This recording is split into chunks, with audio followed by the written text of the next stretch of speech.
ada yang mau tanya tentang jenis-jenis survei tadi, lalu error yang bisa terjadi? Ada pertanyaan? Bu, Ya, silakan. tanya. Kalau misalnya surveinya yang error tadi itu kayak misalnya ada 10 pertanyaan, kalau ada 2 pertanyaan atau 1 pertanyaan yang nggak dijawab berarti nggak bisa dipakai gitu surveinya. Oke. Oh, Pertanyaan yang bagus, Peter, ya.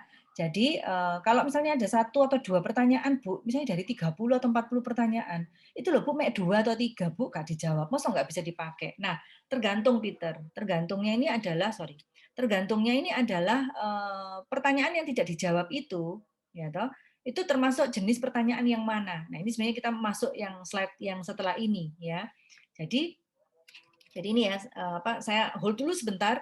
Jadi ini teman-teman, kita kalau menilai kualitas kuesioner itu kita lihat dari 5 hal ini ya.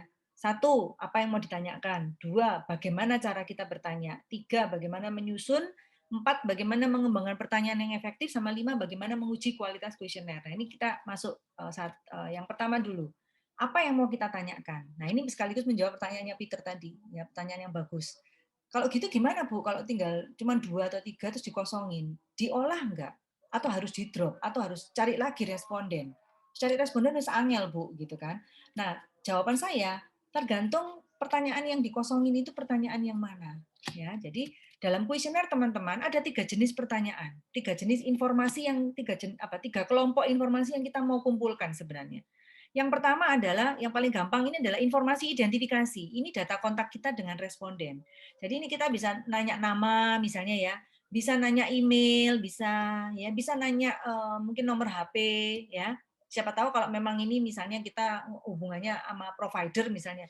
Penelitian kita tuh tentang kualitas service provider komunikasi lah. Berarti kan penting ini nomor HP ya toh. Atau misalnya yang nggak usah itu misalnya email gitu ya. Atau misalnya alamat misalnya. Jadi hal-hal yang terkait sama identifikasi profil dari respondennya. Untuk kita bisa mengontak kembali respondennya misalnya. Ya. Nah, kalau kemudian mereka tidak bersedia mengisi misalnya email ya, misalnya satu nomornya adalah ngisi email atau ngisi alamat, ya udah nggak apa-apa. Ya itu tidak mempengaruhi apa variabel utama yang kita mau cari. Ya. Jadi kalau saya sih ya ini selalu saya tulis opsional. Ya. Artinya berarti boleh mengisi, boleh enggak. Kalau mereka keberatan, ya mereka nggak ngisi, nggak apa-apa. Jadi perlu ada tulisan seperti ini, opsional gitu ya. Nah, itu kalau selama yang masih opsional, berarti kan itu tidak seberapa data yang utama. Jadi kalau nggak ada data itu kita bukan berarti nggak bisa ngolah data, ya. Itu saya biarkan, saya tetap olah, Peter. Ya. Yang kedua, informasi klasifikasi. Nah, ini berhubungan dengan profil. Artinya gini, bisa demografis, usia, apalagi demografis, apalagi teman-teman, usia atau apa lagi? Yuk, saya tahu kalian. Ada? Kalau kita nanya demografis gitu, kita nanya apa? Jenis kelamin. Jenis kelamin, oke. Terus apa lagi? Agama. Apa? Agama. Agama, boleh, boleh. Ya. Kalau di Indonesia mungkin masih boleh ya. Kalau kita di luar negeri, kayaknya agama di KTP aja kan hanya Indonesia ya, ID card yang ada agamanya kayaknya. Kayak negara lain, saya nggak tahu sih Malaysia atau kayak Thailand juga nggak ada ya. Yang jelas di negara Barat di ID card nggak ada agama, nggak ada. Ya, mereka pendidikan agama aja nggak ada di sekolah. Ya. Oke, terus apa lagi? Demografis, apalagi ayo? Usia. Usia tadi, oke. Apalagi Jel? Jenis kelamin. Kelamin tadi udah disebutin Natania. Apalagi yang lain? Pemasukan. Income, betul. Income. Ya, apalagi? Tingkat pendidikan. Tingkat pendidikan, good. Apalagi? Ada di life cycle stage yang mana? Ada di life, ya oke, betul ya. Jadi artinya sudah menikah atau apa nih, ya toh punya anak. Kalau itu anggota, kalau punya anak itu berapa anggota keluarga gitu-gitu ya, Kel ya. Ya, sip, oke. Ya. Nah, jadi macam-macam ya, bisa hobi, bisa golongan darah, pokoknya ya profil demografisnya, bisa pekerjaan ya, bisa ya. Nah, lalu geografis misalnya ya ini tinggal di mana, di area Surabaya mana. Nah, atau misalnya psikografis atau perilaku responden. Jadi contohnya misalnya gini, kamu lagi neliti tentang misalnya keinginan untuk berwisata di masa new normal gitu ya, keinginan untuk traveling gitu.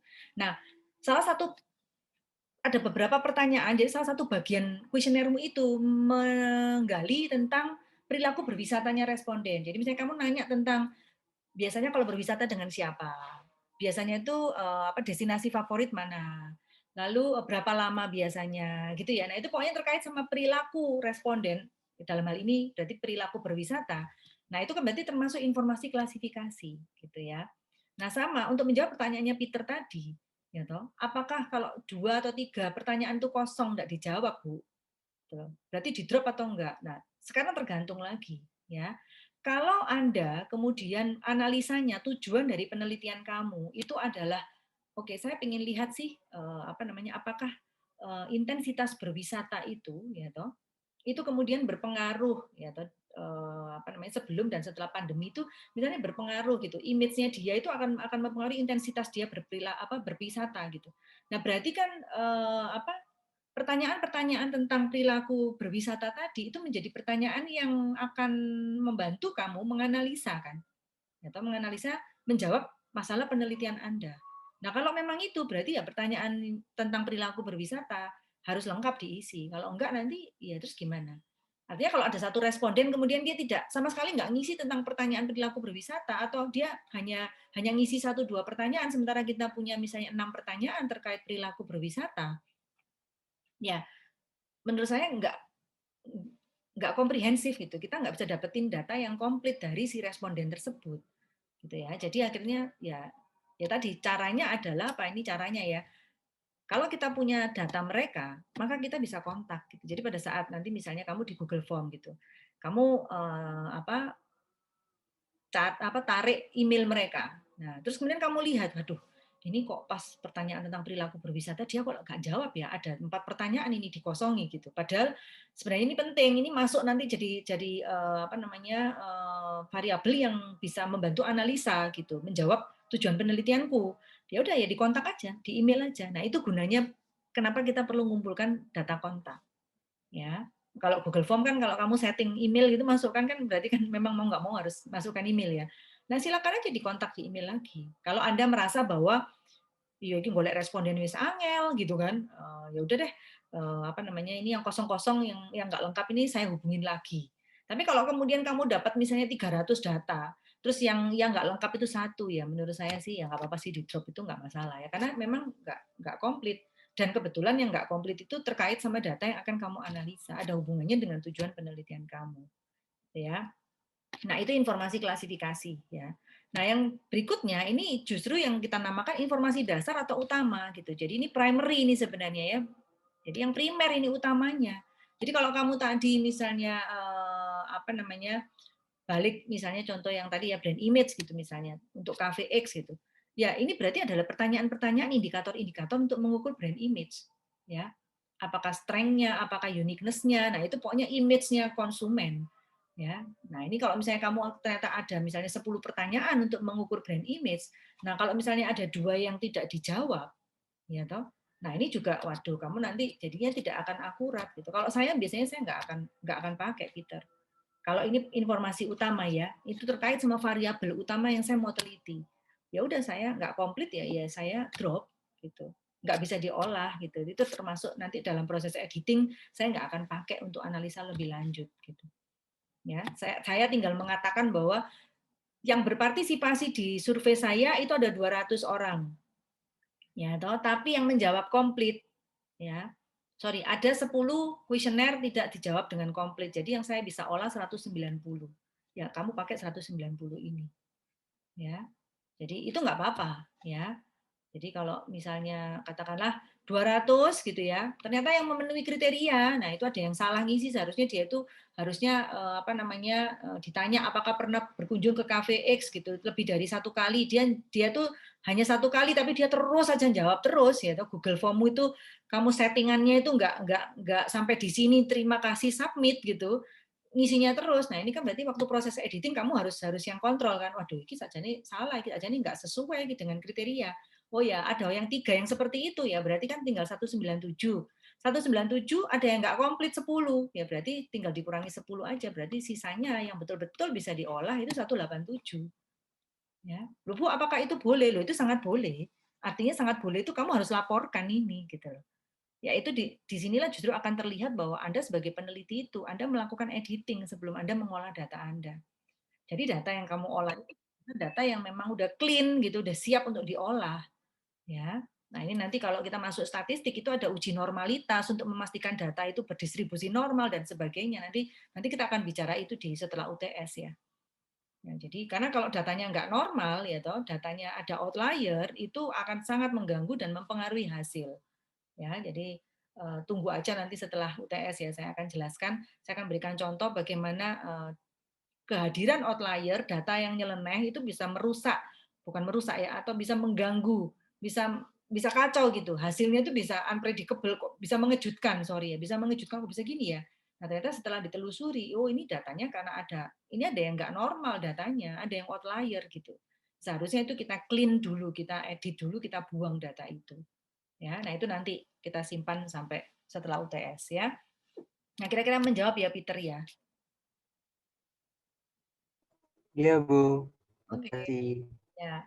Jadi itu ya tadi ya. Jadi kalau ditanya 3 jenis pertanyaan, ya identitas, ya toh, lalu klasifikasi sama yang primer ya, yang utama, ya. Yang kedua sekarang kita masuk ke kualitas kuesioner ya. Nah, ini kualitas kuesioner itu dari sisi struktur pertanyaannya. Nah, ini gampang ya. Jenis apa struktur pertanyaan itu bisa close ended, bisa open ended. Apa yang membedakan ini? Kalau close ended itu namanya aja close, berarti tertutup. Artinya responden itu tidak punya peluang untuk menjawab di luar yang kita sediakan jawabannya. Ya, jadi kita menyediakan pilihan-pilihan jawabannya kepada responden. Namanya open berarti kita membuka kesempatan pada responden untuk menjawab sebebas mereka. Ya. Nah, kita lihat dulu yang close ended question. Gampang ini ya, dikotomi itu berarti pertanyaan dengan 2 kemungkinan jawaban. Apakah ya dan tidak pernah gitu ya, dan sebagainya. Lalu yang pilihan berganda itu berarti ya multiple choices ya, jadi lebih dari alternatifnya lebih dari lebih dari 2 ya, kemudian mengisi satu saja ya. Oke, lalu yang skala Likert ya, bacanya Likert ya, jangan Likert ya, karena ini nama orang penemunya ya, Likert. Ya, jadi Likert scale itu adalah pernyataan yang menunjukkan tingkat kesetujuan atau ketidaksetujuan responden. Jadi degree of agreement.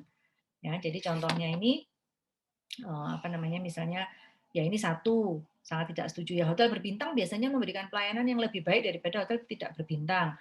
Nah, 1 sangat tidak setuju, 5 sangat setuju ya. Bu, boleh nggak kalau misalnya saya balik, Bu? Ya. 1 itu sangat setuju. Nah, ini setuju, yang ini netral ya, yang ini tidak setuju, yang ini sangat tidak setuju. Boleh, nggak apa-apa. Ya. Tinggal kamu jadi peneliti, kamu konsisten aja. Kalau kamu memang memaknai value 1 itu artinya justru yang positif, ya kamu harus pastikan semua pertanyaan butir-butir yang kamu ukur itu berarti ya nanti ngukur minnya pun ya, menghitung minnya pun teman-teman ya, itu pastikan ya kamu konsisten. Kalau minnya semakin kecil ya berarti itu malah semakin, kalau gini kan berarti oh ya semakin positif gitu ya, semakin setuju berarti ya, kesetujuannya semakin tinggi ya. Jadi ya kan kita kan kadang-kadang secara logika saja, secara mudahnya saja ya, kita udah dididik bahwa kalau tingkat kesetujuan ya semakin besar berarti dia setujunya semakin mendekati setuju. Kalau semakin kecil ke 1 ya itu mendekati dia berarti tidak setuju gitu kan. Ya kita biasa didoktrin seperti itu ya, cara berpikir kita. Tapi bisa jadi kalau kamu memang orang yang anti mainstream ya, bisa jadi kamu create ini nggak masalah. Asal konsisten, itu kuncinya ya. Konsisten penggunaan sama nanti menjelaskannya juga harus konsisten ya, harus didefinisikan di depan kepada pembaca, kepada penguji bahwa saya memaknai 1 itu bukan sangat tidak setuju tapi sangat setuju gitu. Nah, itu perlu di dalam laporan penelitian kita ya.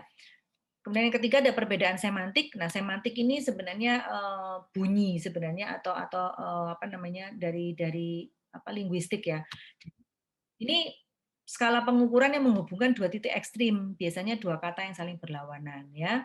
Nah, jadi misalnya menurut Anda gitu kan, Sheraton Hotel itu, nah ini ada misalnya 5 alternatif gitu. Nah, ini tinggal disilang aja, saya yang ini besar, misalnya nanti ini 5 gini. Oh, saya Sheraton itu rada kuno sih menurut saya ya, ya udah berarti dilingkarin yang ini ya.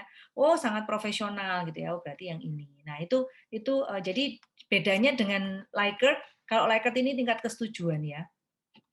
Kalau semantik itu kita ada dua adjektif, dua kata sifat yang bertolak belakang. Ya, di kutub yang satu yang negatif, kutub yang satunya positif. Nah, itu semantik. Ya. Oke, yang mana yang mau dipakai ya ini variasi sih, tergantung Anda sebagai penelitinya saja ya, tergantung juga apa yang sedang diteliti. Lalu skala kepentingan itu bukan kesetujuan tapi pokoknya dianggap penting atau tidak penting gitu ya. Biasanya ini skala kepentingan biasanya dipakai untuk mengukur ekspektasi.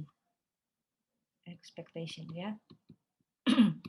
Nah, ini contohnya bagi Anda, kebersihan peralatan makan di hotel itu bagaimana? Sangat penting atau sangat tidak penting gitu kan? Nah, dan sebagainya. Ya. Lalu skala ranking, ini berarti karena ranking ya berarti menunjukkan preferensi. Jadi suruh misalnya memberikan ranking 1 sampai 5. Ya, hotel mana yang kemungkinan besar Anda itu akan balik lagi, mau nginep lagi. Tinggal di ranking saja. Jadi ini memaksa responden untuk memberikan preferensinya. Lalu checklist. Nah, ini berarti memungkinkan responden memilih jawaban lebih dari satu. Ya, tinggal Anda memberikan instruksi saja bagaimana. Ya. Nah, itu yang close ended. Yang kedua adalah yang open ended. Ya, jadi membebaskan responden untuk menjawab. Tidak ada pilihan atau alternatif jawaban. Jadi bisa dikatakan jenis-jenisnya ya. Yang pertama tidak terstruktur. Ya, jadi suatu pertanyaan yang dapat dijawab responden dengan cara yang hampir tidak terbatas. Jadi ini benar-benar yang kalau kamu punya 100 responden ya mungkin 100 statement ya. Tidak akan ada satupun statement yang sama persis ya. Sentimennya mungkin sama ya. Artinya misalnya contoh ini bagaimana pendapat Anda mengenai Sheraton Hotel gitu. Nah, itu 100 responden bisa jawabnya macam-macam ya. Karena ya tergantung dia menangkap, menginterpretasikan atau mempersepsikan Sheraton dari sudut yang mana, dari aspek yang mana, ya. Kalau saya misalnya, saya menilai hotel itu baik atau enggak itu dilihat dari misalnya kualitas layanannya, gitu ya, keramahan petugasnya, misalnya keramahan karyawannya. Tapi mungkin ada yang lihatnya dari gedungnya, jadi jawabannya bisa macam-macam, ya. Nah, tadi saya bilang tuh tergantung nanti keyword yang muncul ya, kata-kata utama yang di pick up dari 100 orang itu, kemudian lihat sentimennya ya. Misalnya keywordnya adalah let's say dari 100 orang itu ada 5 tema besar ya. Fasilitas ya toh, kebersihan misalnya ya, layanan misalnya ya, lalu profesionalisme sama brand misalnya gitu. Ya, reputasi ya, brand reputation misalnya. Oke, ini 5 tema utama pada saat kita membuat meminta responden menjawab secara terbuka ya. Nah, lalu dari 5 ini tinggal kita lihat sentimennya apa nih, sentimennya negatif atau sentimennya positif gitu. Ya. Jadi itu yang ini dengan kualitatif biasanya ya, ada tools-nya juga teman-teman. Ya, nah itu open ended. Lalu asosiasi kata. Nah, ini berarti kita bukan membiarkan secara bebas 100%, tapi kita tuh mancing gitu. Ini diasosiasikan dengan apa? Sama dengan saya minta Anda kan di awal itu kamu mengasosiasikan dirimu dengan apa? Ada yang jawab pedang, ada yang jawab air, ada yang jawab angin, ya ada yang jawab batu di sungai dan sebagainya, ya. Jadi ini untuk men-trigger saja. Kata apa yang pertama kali didengar tentang internet, tentang Sheraton, tentang ini jadi image. Ini sebenarnya asosiasi ya, terkait sama image sebenarnya, ya.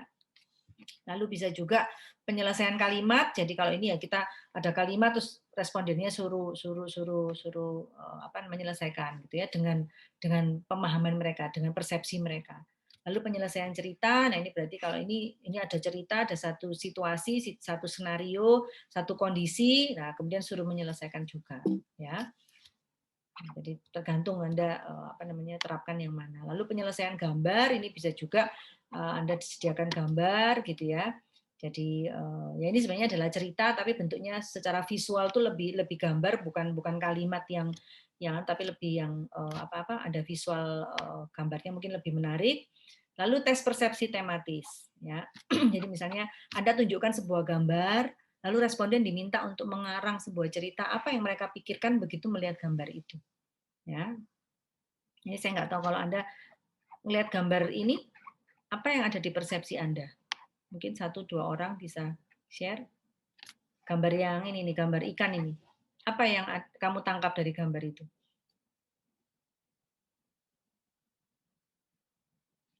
Siapa yang mau coba jawab?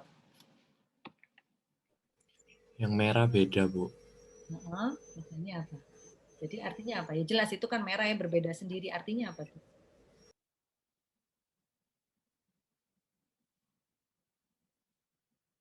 Artinya? Apa sih? Punya prinsip sendiri, Bu. Oke. Punya prinsip sendiri ya. Itu kamu menangkapnya begitu ya? Iya, Bu. Udah warnanya, ya dia berbeda karena apa? Karena dia melawan arus ya. Dia tidak ikut mainstream, ya dia anti mainstream. Nah, dan dia ya kita bisa katakan apa? Itu bisa kita tarik ke kondisi kita misalnya ya. Kalau ini kan ikan tuh mungkin hanya analogi saja, tapi kondisi manusia berani nggak kita itu menentang arus, berani nggak kita tuh tampil beda, berani nggak kita tuh mungkin akan dianggap kamu tuh aneh ya karena orang lain A kamu kok B. Nah, itu butuh satu determination, butuh satu prinsip ya. Mungkin kita akan dipandang, wah ini kuaku, anak ini keras gini-gini karena dia nggak mau ikutin yang umum, yang orang banyak. Ya, ya bisa jadi punya prinsip tadi karena yang banyak belum tentu benar ya. Yang menjadi sendiri belum tentu kita yang salah gitu ya. Oke, nah ini persepsi tematis bisa muncul macam-macam gitu ya. Jadi kalau Anda misalnya produk baru atau Anda itu melakukan penelitian image tentang iklan misalnya efektivitas iklan, tentang ketertarikan iklan. Nah, itu Anda bisa pakai cara-cara yang tidak harus dengan yang close ended tadi. Dengan cara yang open ended pun itu bisa menggali data yang juga sama kayanya dengan yang close ended ya.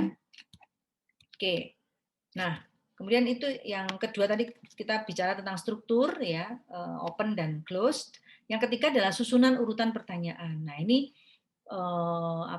mungkin sebagian dari kita berpikir enaknya gimana ya Bu ya? Yang umum itu, nah ini kan yang umum ya. Susunan yang umum dalam kuesioner itu biasanya adalah pertama pastinya adalah introduction dulu, ya toh. Biasa itu udah umum. Dikenalkan siapa Anda, siapa kita sebagai penelitinya, tujuan penelitian kita apa, lalu ada jaminan bahwa data mereka kalau mereka itu memberikan jawaban itu tidak akan dipublikasikan, apalagi ditunjukkan siapa data pribadinya ya. Jadi benar-benar ini akan dijamin kerahasiaannya. Itu penting ya. Lalu yang kedua biasanya susunannya dimulai dengan opening questions. Nah, opening question ini biasanya dibilang bahwa harus simple, harus interesting, yang enteng-enteng lah pertanyaannya yang lebih umum gitu. Ya, lalu baru yang ketiga adalah more difficult question ini pertanyaan yang biasanya adalah pertanyaan utama. Tadi kalau kita ngomong itu pertanyaan core-nya gitu kan, pertanyaan primernya gitu. Nah, itu biasanya sequence-nya akan seperti ini. Susunan di kuesioner itu biasanya bagian 1 itu bagian awal di atas itu hanya ini ya penjelasan. Ini seperti contohnya ini. Ya, kesediaannya, minta partisipasi, dilakukan oleh siapa, dalam rangka tugas akhir, lalu tujuan penelitiannya apa di sini dikatakan ya. Dan ini kami jaga kerahasiaan itu jaminan itu ini harus ini semua ya. Nah, tetapi yang menarik teman-teman ini ya biasanya ini lagi contoh. Nah, biasanya bagian 1 itu pertanyaan screening gitu. Screening ini untuk memastikan bahwa responden yang mengisi ya toh itu benar-benar adalah sampel yang memang tepat gitu ya. Jadi orang yang memang memenuhi kriteria sampel kita. Ya, jadi misalnya ini penelitiannya tentang misalnya bagaimana perilaku pembelian merek privat, merek toko atau private labels, private brands. Jadi kayak misalnya kita tahu Superindo itu kan punya tisu, punya gula, ya. Hero juga punya apa misalnya mungkin apa produk-produk yang mereknya Hero sendiri ya. Nah, ini kita mau tahu gitu. Bagaimana persepsi image terhadap produk-produk yang merek toko. Ya, jadi pertanyaan screeningnya berarti kan yang mengisi harus mereka yang memang pernah beli merek-merek toko, gitu kan. Nah, jadi makanya pertanyaan screeningnya, apakah Anda pernah membeli produk-produk merek toko? Seperti misalnya ini ya dan seterusnya. Lalu ya pernah, berarti lanjutkan ke pertanyaan selanjutnya. Kalau nggak pernah, berarti stop sampai di sini karena dia nggak eligible berarti untuk mengisi. Nah, ini harus ada di depan teman-teman ya. Setelah perkenalan tadi ini ya ini pertanyaan selanjutnya harus ada gitu ya untuk screening, untuk memastikan. Ya. Nah, yang menarik adalah teman-teman, ini beberapa buku ya yang saya baca itu mereka ada yang menyarankan bahwa justru pertanyaan-pertanyaan yang sulit yang merupakan pertanyaan core, yang merupakan pertanyaan utama itu justru harus ditaruh di atas. Ya. Justru pertanyaan-pertanyaan yang simple gitu ya, yang general itu harus ada di bawah. Ini bisa ada tuh pendapat seperti demikian. Ya, pertimbangannya apa? Pertimbangannya adalah ini udah dieksperimen ya. Tingkat atau daya konsentrasi, daya atensi, konsentrasi dan partisipasi responden dalam mengisi sebuah survei atau kuesioner itu 3-5 menit pertama itu benar-benar yang full concentration-nya itu ada di sana. Ya. Jadi makanya justifikasinya adalah justru harusnya 3-5 menit pertama itu tanyain pertanyaan yang utama supaya benar-benar mereka nggak ada yang dikosongin, nggak ada yang mereka juga mikirnya juga sungguh-sungguh gitu karena itu benar-benar puncak konsentrasi.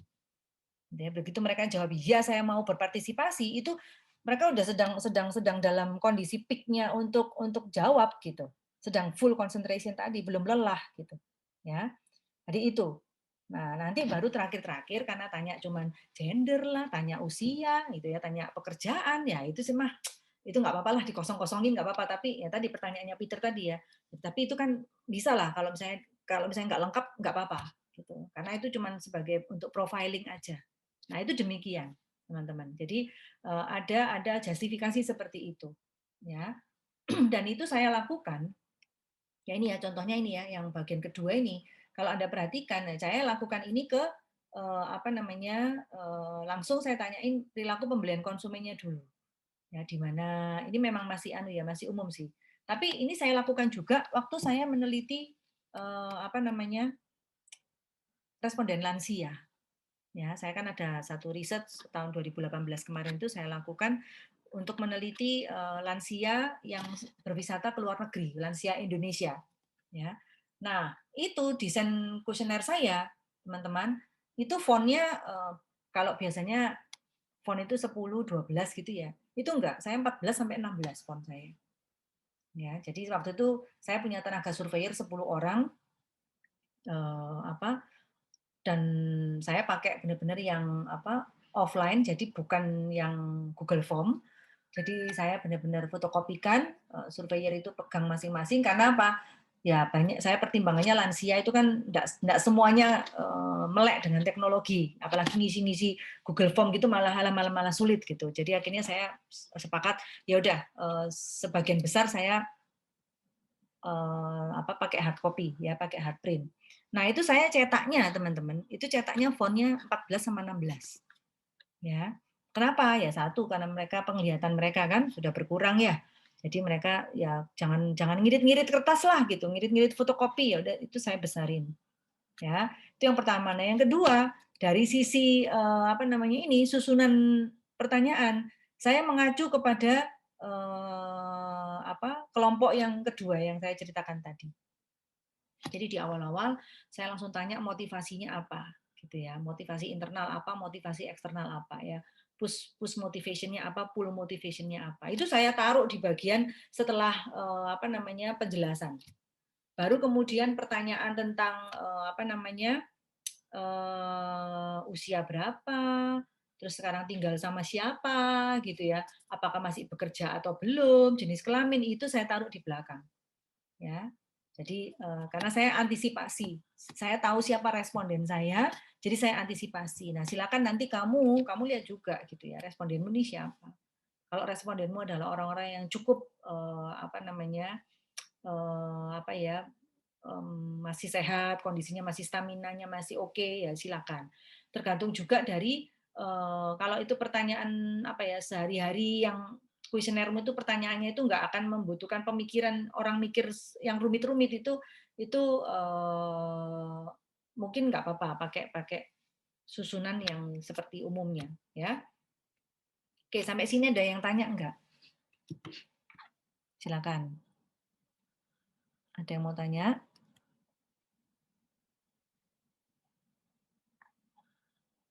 Apakah cukup jelas?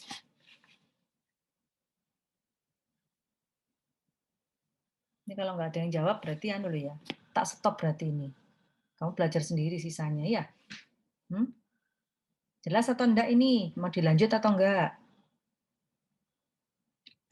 Lanjut, Bu. Oke ya. Lanjut, Bu. Lanjut, Bu, lanjut. Oke, nah sekarang kita masuk ke bagian yang berikutnya ya. Kalau tadi susunan kuesionernya udah tahu ya. Jadi itu tidak ada hukum yang pas atau yang kamu harus opening dulu, harus yang baru pertanyaan utama. Enggak sih, itu tergantung benar-benar nanti kamu lihat pertimbanganmu seperti apa ya. Lihat respondenmu juga siapa yang akan kamu tuju. Nah, bagian yang keempat yang menentukan kualitas kuesioner itu adalah cara kita mengembangkan pertanyaannya, cara kita nyusun mendesain pertanyaannya, cara membuat kalimat pertanyaannya. Ya. Nah, ada beberapa hal yang harus kita perhatikan. Yang pertama harus fokus, teman-teman, ya. Isu yang ditanyakan jelas. Ya. Nah, ini contoh saya berikan di sana, misalnya ya, ada pertanyaan shampoo apa yang Anda gunakan? Nah, ini menurut kamu ya, ini jenis pertanyaan atau contoh kalimat pertanyaan yang kurang fokus. Kira-kira bisa temukan nggak fokusnya di mananya? Siapa yang mau coba jawab? Jadi cara bertanya seperti ini itu termasuk kurang fokus, ya. Isu yang ditanyakan kurang jelas. Itu, Bu. Mungkin mereknya. Kalau dikasih merek, sampo merek apa gitu lebih fokus. Ini siapa tadi yang jawab? Aku nggak bisa lihat namanya. Siapa? Peter ya. Oke. Ya, mereknya ya yang ditanyakan ya. Oke, jadi shampoo merek apa? Oke, jadi merek shampoo apa yang Anda gunakan gitu ya, Peter. Oke, good. Tadi ada yang cewek yang mau jawab? Apakah sama? Tadi siapa?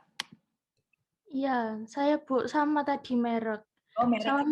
Sama mungkin kayak sampo itu sampo untuk apa gitu, Bu. Oke, kira-kira sampo untuk apa gitu? Jawabannya apa, Jel? Sampo itu untuk apa aja sih, Jel?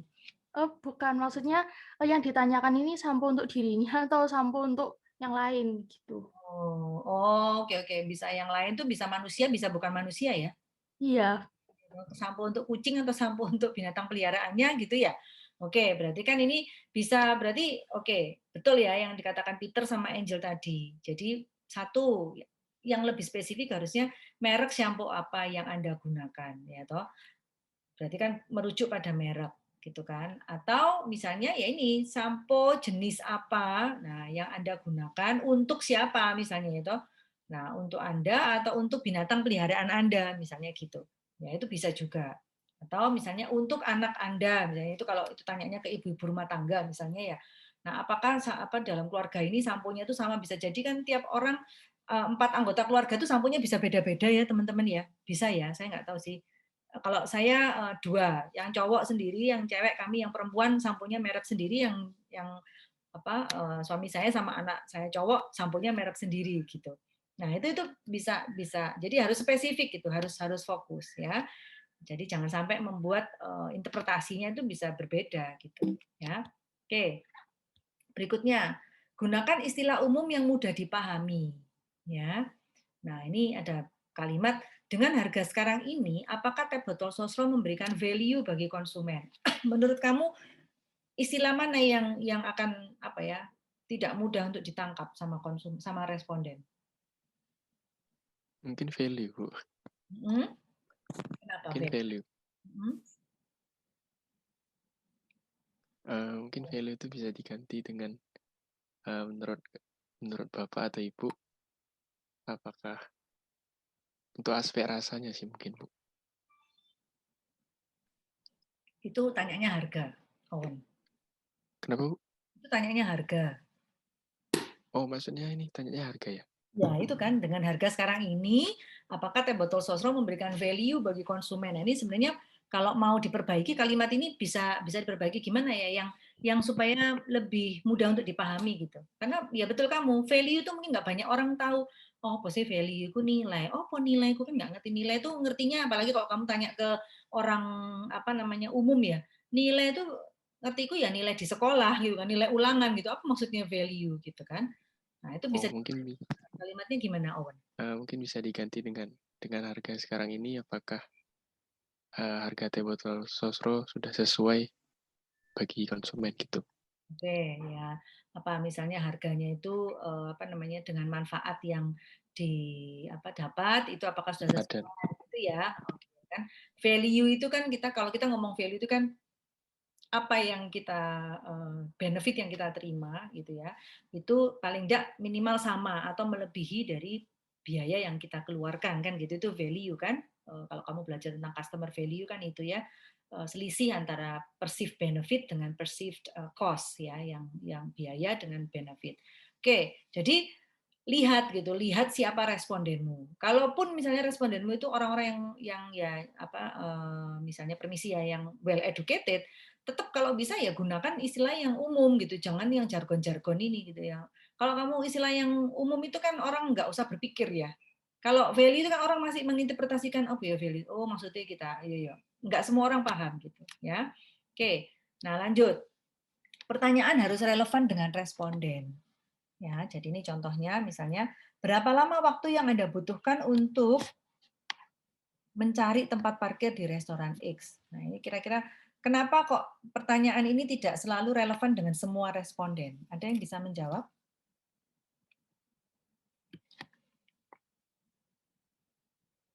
Nggak salah pertanyaan ini, tapi masalahnya adalah mungkin tidak relevan dengan semua responden kita. Ini kan ngomongin tanya ini ya, berapa lama waktu yang Anda butuhkan untuk mencari tempat parkir di restoran X. Nah, ada yang mau coba menganalisa? Nggak semua bawa kendaraan. Kenapa, Non? Nggak semua bawa kendaraan. Iya, betul. Nggak semua bawa kendaraan. Masalahnya itu ya. Ya, kalau kita kan sekarang praktis pakai Gojek aja ya, atau pakai GrabCar atau pakai GoCar ya. Bener ya, Nat ya? Betul? Iya, Bu. Kita tahu bahwa waduh restoran ini lahan parkirnya terbatas. Wis kita daripada susah-susah cari parkir ya toh, lama-lama kita naik GrabCar atau GoCar aja. Nah, berarti kan tidak relevan pertanyaan ini. Nah, harusnya gimana, Nat? Harusnya ada pertanyaan apa dulu nih sebelum bertanya berapa lama waktu yang Anda butuhkan? Kira-kira. Apakah menggunakan kendaraan sendiri?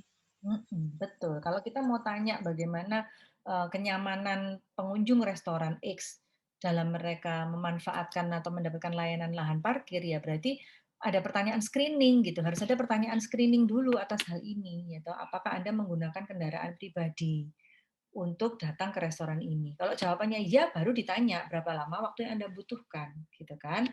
Nah itu jadi harus benar-benar pas gitu ya, relevan untuk semua responden. Nah yang keempat, tidak boleh menggiring jawaban responden. Ya, oke, coba kamu perhatikan di sana kalimatnya.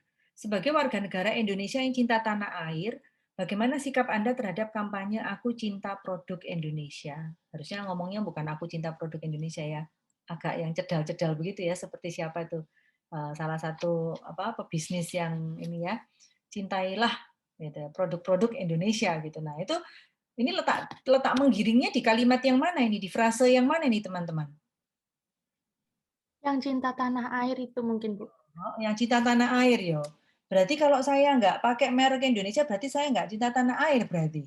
Ya, nah itu kan jawaban yang pertanyaan yang ya wis lah mau nggak mau ya aku pakai produk Indonesia lah gitu. Padahal belum tentu gitu kan. Tapi karena dia udah sungkan, nah mungkin udah merasa intimidatif ya toh. Ya wis lah aku jawab, ya. Padahal sebenarnya aku nggak pakai itu loh, gitu loh, ya toh. Nah itu bisa, ya. Kayak menyudutkan gitu ya, Bu? Iya, kayak ya mengintimidasi, betul, menyudutkan. Jadi mau nggak mau dia tuh akhirnya ya wis lah aku melulah jawab inilah pertanyaannya apa ya udah jawabanku ya ikutlah gitu loh. Nah udah gitu ya. Jadi yang kelima kemudian tidak misleading atau menimbulkan persepsi yang berbeda. Ya, contoh misalnya berapa pendapatan per kapita keluarga Anda dalam 1 tahun. Nah ini kan apa ya? Ini juga satu istilah atau terminologi term yang mungkin nggak semua orang paham loh, pendapatan per kapita itu apa gitu loh. Lalu kemudian apa namanya keluarga Anda ini berarti apa nih, papa mama ya kebetulan kerja, tapi kalau misalnya ada anak yang sudah bekerja apakah itu terhitung juga. Nah ini kan bisa persepsinya bisa macam-macam gitu ya. Ini semua yang anggota keluarga yang bekerja atau hanya kepala rumah tangga saja. Nah itu juga bisa 1 tahun lagi ya toh. Nah 1 tahun itu berarti orang itu bisa apa disuruh ngitung lagi ya. Ini pertanyaan yang bikin orang mikir kemudian jadi males lalu jawabnya asal gitu kan ya, harusnya kan mungkin bukan 1 tahun ya, kan lebih gampang diingat itu 1 bulan, per bulan itu berapa rata-rata gitu ya. Nah itu jadi mungkin bisa dikatakan berapa banyak anggota keluarga yang bekerja gitu kan, lalu kemudian berapa total pendapatan seluruh dari anggota keluarga yang bekerja. Nah itu mungkin lebih tidak menimbulkan persepsi gitu ya. Nah yang keenam, tidak boleh ambigu. Jadi ini di mana letak ambigunya teman-teman kalimat ini, pertanyaan ini? Jarang sama kadang-kadang. Gimana Peter? Kok bisa ambigu? Jarang sama kadang-kadang itu kayaknya sama. Jarang sama kadang-kadang. Agak kepastian, Bu. Maksudnya gimana nggak ada kepastian? Kayak bisa ya atau tidak gitu. Jadi artinya bisa ya, bisa tidak. Oke, terus apa lagi? Siapa lagi nih? Di mana ambigunya letaknya? Ini Bu, kurang spesifik Bu kalau saya. Ini siapa nih? Sorry. Ricardo. Ya. Kurang spesifiknya di mana Ricardo? Karena kan frekuensi Anda minum kopi dalam 1 hari. Jarang ini berapa kali, sering ini berapa kali. Kan kadang-kadang orang berbeda-beda Bu, frekuensi minumnya. Kalau yang minumnya 10 kali, dia hari ini hanya minum 5 kali, berarti kan kadang-kadang gitu. Jadi menurut saya lebih enak dikasih 1 sampai 3, 4 sampai 5. Oke, sorry ini saya kok ada gangguan. Ya, betul. Jadi benar banget ya. Tadi jawaban teman-teman itu sudah mepet-mepet gitu ya, hampir betul ya. Tapi jawaban Ricardo yang paling pas hari ini ya. Jadi Ricardo tadi bilang ya karena tiap orang itu bisa beda-beda ya toh. Jarangmu dengan jarangku itu bisa berbeda loh. Ya toh. Ada orang yang dalam 1 hari itu misalnya satu hari dia minum 2 cangkir, 3 cangkir itu biasa itu. Ya toh. Tapi ada yang waduh itu sudah sering itu bagi saya ya bisa minum 1 gelas 1 hari itu sudah sering bagi saya gitu. Ya, jadi itu yang ini bisa ambigu. Nah, cara memperbaikinya yang tadi Ricardo katakan tadi, ya udah dibuat aja toh.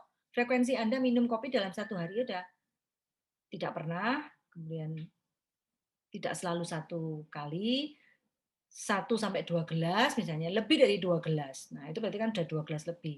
Ya langsung dibuat gitu aja. Jadi udah pasti gitu. Orang udah langsung. Jadi supaya tidak karena subjektif kan, jarang, sering, kadang-kadang itu kan subjektif sekali ya. Kecuali tidak pernah ya tidak pernah ya. Oke, thank you. Nah, yang ke-7 adalah kita harus menghindari kuesioner yang baik itu harus menghindari double barrel item. Nah, ini yang paling banyak mahasiswa itu sering bikin kadang-kadang desainnya itu jadi kurang pas pertanyaan tuh karena ini. Artinya apa? Ini berarti kita menanyakan 2 hal dalam 1 pertanyaan. Ya.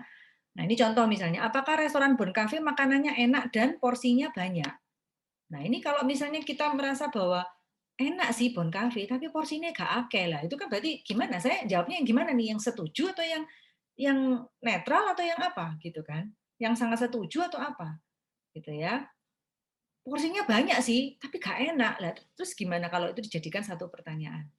Nah, harusnya ini di-split, teman-teman, ya toh. Jadi kan 2 nomor gitu. Apakah restoran Bon Cafe makanannya enak? Jadi you measure about the taste gitu. Yang satunya you measure about the portion. Itu two different things. Nah, itu nggak boleh dalam satu pertanyaan ya. Beda biasanya itu ya ini kan karena ada kata-kata dan ini loh teman-teman ya. Ada kata-kata dan ini kan itu biasanya 2 hal. Tapi nggak selalu semua kata dan itu bisa 2 hal. Kalau misalnya kamu tanya bagaimana kualitas kegiatan training and development di perusahaan ini, ya itu training and development jadi satu frase ya, satu hal gitu. Jadi bukan 2 hal. Seperti itu ya. Oke. Nah, yang berikutnya adalah yang terakhir ya, yang kelima itu adalah kalau tadi kita sudah tahu ya, jadi berarti buat pertanyaan itu berarti ya susah-susah gampang ya Bu, iya. Mendesain pertanyaan, membuat kalimatnya itu susah-susah gampang. Makanya nggak boleh buru-buru kalau mendesain kuesioner itu teman-teman. Ya, makanya perlu ditunjukkan ke dosen pembimbing, ya toh. Pasti yang utama adalah kita harus menguji dulu validitas sama reliabilitas dari kuesioner kita. Jadi sebelum kita tuh sebar kuesioner ke responden kita, sampel yang sebenarnya, misalnya, Bu, saya mau sebar ke 300 responden. Nah, sebelum kita tuh nyebar ke 300 responden, pastikan bahwa pastikan bahwa kuesioner kita itu benar-benar sudah valid dan sudah reliable.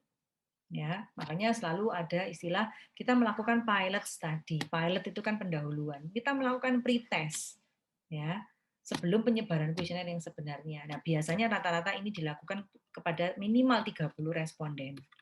Ya. Nanti kemudian kita diolah gitu ya, dilihat korelasinya, yaitu ini minggu depan kita akan diskusi lebih dalam tentang ini ya. Jadi kita akan yakin bahwa oh ya ini memang indikator yang mengukur variabel yang ingin saya ukur, gitu kan. Bisa jadi pilot study atau pretest itu dilakukan dengan cara apa sih, teman-teman? Dengan cara kamu sudah nyusun kuesioner, cuman kamu tunjukkan ke beberapa temanmu. Ya. Nah, kamu tunjukkan beberapa temanmu, minta pandangan mereka. Mereka nanti sebagai orang awam ya toh, mereka minta disuruh menilai. Bulat enggak pertanyaan saya? Kamu mudeng enggak atau kamu paham enggak apa yang saya tanyakan gitu? Kalimat saya ini mudah dimengerti enggak? Tadi ya, ambigu enggak? Double barrel enggak? Nah, itu teman-teman sendiri aja antar kalian gitu, teman-teman tuh yang suruh melihat. Nanti kemudian iya ini kamu kok rada bingung ya, maknanya apa ini, artinya apa, apa sih kamu tuh mau nanya apa sih gitu. Kalimatnya terlalu panjang jadi susah dipahami gitu, susah dimengerti. Nah itu juga bagian dari pilot study atau pretest. Ya, di samping nanti ada minggu depan kita akan bahas ada pendekatan yang statistical, ada pendekatan yang non statistical gitu. Nah, pendekatan yang non statistical itu yang barusan saya ceritakan tadi. Kamu tunjukkan ke beberapa teman, dikasih masukan, lalu kemudian kamu tunjukkan ke dosen, dicoret-coret sama dosen, ini kata-katanya nggak begini, ini diganti. Nah, itu yang pilot study, pretest yang non statistical. Nah, minggu depan kita akan lihat yang statistical seperti apa, gitu ya. Jadi ini kita lanjutkan minggu depan pembahasannya. Sekalian minggu depan itu kita akan belajar lebih dalam tentang skala data, nominal, ordinal, interval, rasio itu bedanya apa. Ya, oke.